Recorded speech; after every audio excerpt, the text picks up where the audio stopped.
Welcome to the deep dive. Today we're really digging into social e-commerce in China. It's a fascinating topic. It really is. And you, our listener, you've given us some great sources, articles, this really detailed research report. So our mission basically is to unpack all of this. Figure out how it took off like it did. Exactly. Why China? Is it just a China thing, or is this maybe where e-commerce is heading globally? And, what does it all actually mean? Yeah, and the speed is just, Hmm? wow. You look at platforms like Pinduoduo and Yunji. Jinxijiang, right? Or yeah. Yunji, right, Yunji. And they both listed on Nasdaq in the U.S., like 1 year after the other, 2018, 2019. That really signals something, doesn't it? It's not just a fluke. Definitely feels like a real trend, a significant shift. Okay, so that brings us to the big question, I guess. Is this social e-commerce thing uniquely Chinese? Is it all rooted in weishang, people selling stuff directly on social Your media? micro business idea, yeah. Or is it maybe the next step for e-commerce everywhere? Could we see something like this take hold in, say, Japan, even with its different culture? It's a great question to frame this whole discussion. Okay, let's start unpacking. To really get the disruption, we probably need to rewind a bit. What did Chinese e-commerce look like before these guys showed up? Well, for a long time, it was really dominated by two giants. You had Alibaba, obviously. Right, Taobao and Tmall. Yeah, Taobao for the sort of C2C, people selling to people, and Tmall more for the B2C, the brands. And then you had JD.com. Known for selling direct and having their own logistics. Exactly. Strong delivery network focused on direct sales. And interestingly, other big tech players in China, like Baidu, Tencent, they tried, but they never really made a huge dent in that traditional e-commerce space. Right, it's like that market was locked down, and then boom, 2015, Pinduoduo arrives. Almost out of nowhere, it felt like. And it's just wild. They go public on Nasdaq only 3 years later, 2018, and now they've actually passed JD.com in monthly active users. That's huge. It's astonishing. And Yunji, too, founded around the same time, 2015, also listed on Nasdaq in 2019. And the sources mention these unconventional structures. Pinduoduo's is C2B, and Yunji S2B2C. Sounds like alphabet soup, but clearly they tapped into something fundamental. They really did. Let's take Pinduoduo C2B first consumer to business. Think of it like organizing a group buy, but on a massive scale. Okay. So instead of a store guessing what people want, a whole bunch of consumers basically raise their hands together, forming a team, saying, we want this, cheap. Ah, so they signaled the demand first. Exactly. And the platform connects that demand directly to suppliers, often smaller manufacturers who can offer lower prices for bulk orders. It flips the model a bit. That makes a lot of sense, actually. Aggregating demand for discounts. Okay. And Yunji, S2B2C supplier to business owner to consumer. That Nasdaq listing in 2019 suggests it's working too. What's the core idea there? Yeah, Yunji is more like, imagine giving thousands of individual entrepreneurs their own online shop, but backed by a huge platform. So Yunji, the S in the platform part, handles the tricky stuff, finding suppliers, warehousing, delivery. The B is the individual business owner, maybe a micro-influencer or just someone well-connected. Like a weishang seller, maybe? Exactly. It's like weishang supercharged. They provide the infrastructure to let those small Bs sell a huge range of products from the S suppliers directly to their ski consumers, their own networks. Got it. So it solves the problem of how one person can manage all of that logistics and inventory if they're just selling on WeChat. Precisely. Scalability. Which brings us nicely to weishang itself. The sources say it kind of grew up alongside the big guys like Alibaba. For someone listening who isn't familiar, what exactly is weishang? It's pretty much what it sounds like. Weishang from WeChat. Shang meaning business. It's individuals selling things directly through their social media, mostly WeChat. Like a friend making cakes and selling them via their Moments feed. Yeah, or someone sourcing unique crafts or cosmetics. They handle the chat, the order, take payment via WeChat Pay, arrange the delivery. Very personal, very direct. It was and still is quite big in China, much more so than you typically see elsewhere.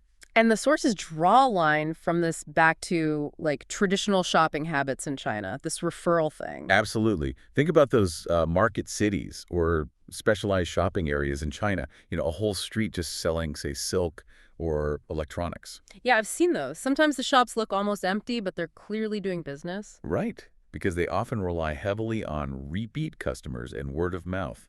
A happy customer brings their friend next time. It's all about referrals. And KOLs play a role here too, even offline, key opinion leaders. Yeah, even in a local physical context. Certain customers are just influential. They recommend the shop, bring people in, shop owners know who they are, maybe give them a little discount or perk. It's an informal referral system. That's interesting. The sources even mention similar dynamics in some tight-knit communities in Japan. So the referral idea isn't exclusively Chinese. No, the core idea of trusting someone you know isn't unique. But weishang really digitized that specific Chinese referral culture using smartphones and, crucially, WeChat. So the process is basically see something on WeChat, maybe shared by a friend. Right, you message them or the seller directly, Yeah. chat about it, place the order right there in the app, pay with WeChat Pay, and boom, it gets delivered. Super seamless, all mobile. And this informal network, it also fed into that whole Daigou thing, didn't it? Proxy buying. Oh, yeah, definitely. Daigou was huge for a while. You had Chinese people living or traveling overseas, buying up goods, cosmetics. Baby formula were big ones. Things that were maybe cheaper or seen as more authentic or just hard to get in China. Exactly. And they'd ship them back to sell to their network in China, often using WeChat to manage orders.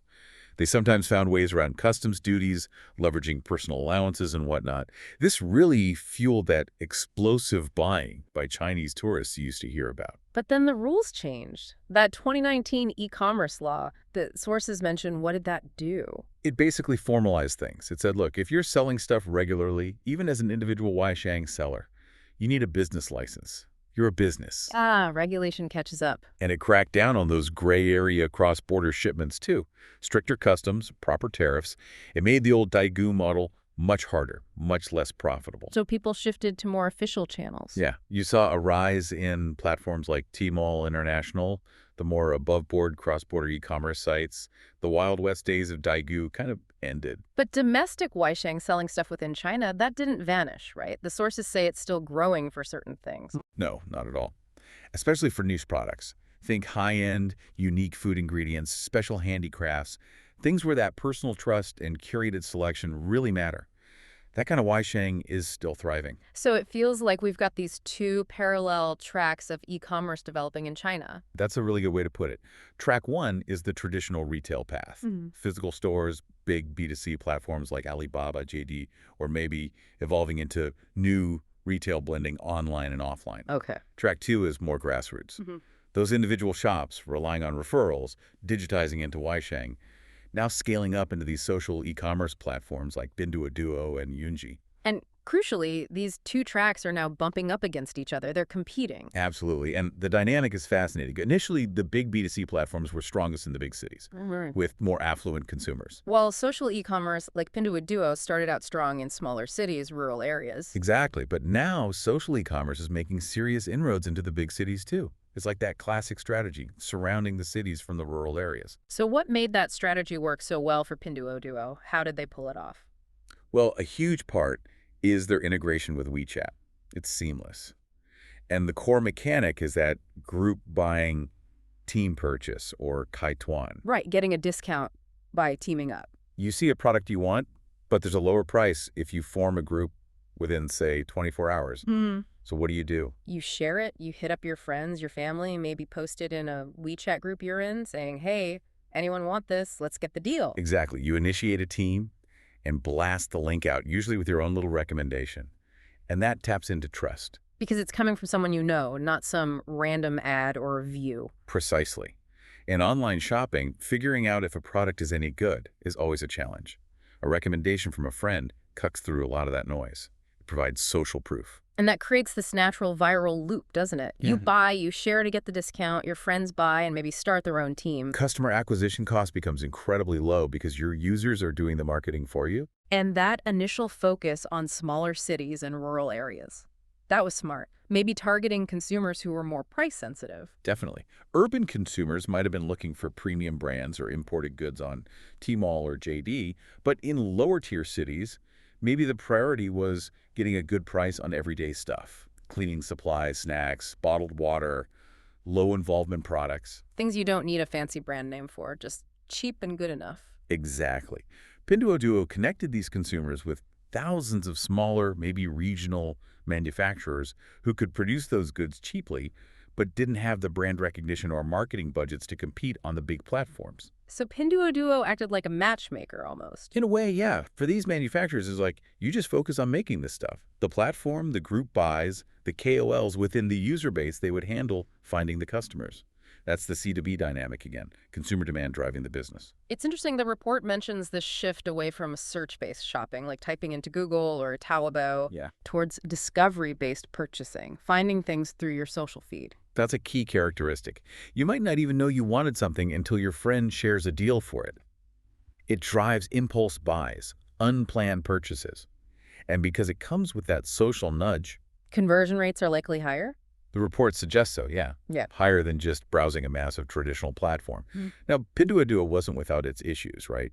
Quality control, counterfeit goods.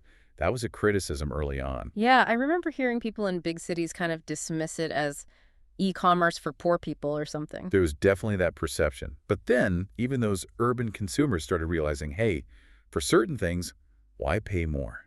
It's like the appeal of a dollar store or a 100 yen shop. You don't buy everything there, but for basics. It's smart value, getting something that's just right and affordable. Exactly. That perception started to shift. Okay, let's switch gears to Yunji again. The S2B2C model you described as weishang at scale. How does it actually work for the sellers, the Bs? All right, so Yunji builds this huge platform, sources tons of products, handles the logistics. Then individuals can sign up. There's usually free membership just to shop. Oh, okay. But then there's a paid membership, Yeah. maybe around 398 yuan, according to the sources, that lets you become a seller, a micro-business operator on their platform. So you pay to get access to their supply chain and tools. Essentially, yes. As a paid member, you can then promote and sell any of the products Yunji offers to your own network, friends, family, followers through WeChat, etc. You earn a commission on sales. And you don't have to handle inventory or shipping yourself. Nope, Yunji does that. Yeah. It allows someone who's maybe a good influencer or well-connected, a KOL in their own right, to run a much bigger, more diverse business than they could on their own as a traditional weishang seller. And didn't Yunji also have this referral element where members got rewarded for bringing in new paid members? Yes, that was a big part of their early growth, and also where they ran into some trouble. The sources mentioned rewards, like a 150 yuan commission for signing up a new paid member, and potentially even earning a percentage, like 15%, of the sales profits generated by the members you recruited. Right. That sounds potentially problematic, very MLM-ish. Exactly. And it led to that penalty in 2017 for activities that regulators deemed too close to illegal multi-level marketing. They had to simplify the model after that, put more emphasis on actual product sales commissions rather than just recruitment fees. It highlights a real tightrope walk for these platforms, doesn't it? Balancing rapid growth through network effects with staying on the right side of regulations. Definitely. It's a recurring challenge in this space. So let's zoom out again. We've seen these models. Why are they thriving so much in China? The research report touches on this, something about traditional e-commerce hitting a wall. Yeah, the report points out that for established players like Alibaba and JD, traffic growth is slowing down. It's getting more expensive to acquire new customers through traditional ads and search. Is the market's getting saturated? Partly that, and costs just go up. Social e-commerce offers a potential solution because it leverages existing social networks. Word of mouth, friend referrals, it's essentially very low-cost customer acquisition. Cheaper traffic, basically. Much cheaper, potentially. And the report talks about how it restructures people, goods, and place. Right. What does that mean in practice? Well, people aren't just buyers anymore. They're also potentially sellers, recommenders, marketers within their network. The roles blur. Okay. Goods can be discovered differently, not just searched for. And the place isn't just one big website. It's decentralized, happening across countless WeChat groups and conversations. It changes the whole dynamic. And the report breaks down social e-commerce into different types. We've talked about Pinduoduo's group buying, Ngulei and Yunji's membership model, Huiwanzi. What about that third one, Shektuango? Community group buying. How's that different? Think even more localized. Shektuango often centers around a specific residential community or apartment complex. There's a community leader, basically. Like a designated organizer. Exactly. They might run a WeChat group for their building. They'll post deals, often for fresh groceries or daily necessities, sourced from a platform or supplier. Neighbors place orders through a mini program. In WeChat. Usually, yeah. The Tuan Gang collects all the orders, receives the bulk delivery, and then neighbors pick it up from them. Or sometimes the Tuanzing even does the final door-to-door drop-off. Wow, so it uses hyper-local trust and cuts down on last-mile delivery costs. Precisely. Trust is key because you know the Tuanzing. They're your neighbor. It often starts with high-frequency purchases like fresh produce to build the habit. Yeah. It's distinct from Pinduoduo's broader reach. It's really about leveraging that tight-knit community structure. That's fascinating. And the last category, otni onyale, content-based. This is where content creators, influencers, KOLs really drive things. Think live streaming sales, short video reviews, detailed blog posts that recommend products. So the shopping is integrated directly into the content people are consuming. Exactly. You watch a makeup tutorial, and you can buy the products directly from the video link. Or a popular blogger reviews gadgets, and you click through to purchase. The content itself, the article, the video, is the place where discovery and purchase happen. It creates this loop, right? Discover through content, buy, maybe share your own experience, which leads others to discover. Perfect loop. And it meets two needs. E-commerce platforms need traffic and engagement, and content platforms or creators need ways to monetize their audience. It's a natural fit. Okay, this has been a really comprehensive look. Let's circle back to that core question we kicked off with. Based on all this, the weishang roots, the different models, the cultural context, is social e-commerce just a China story? Or could it go global?